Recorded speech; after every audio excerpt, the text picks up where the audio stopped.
Magandang hapon guys. Nandito naman tayo sa Fish World para maghauling.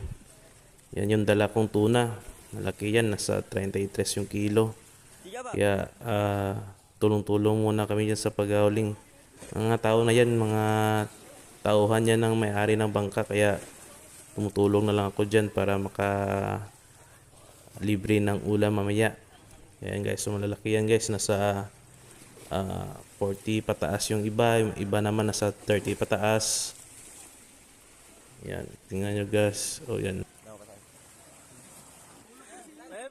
Yan yung kaibigan guys yun. Yan, yung nagdadala ng tuna yan. Nasa 62 kilo yung isa na yan guys.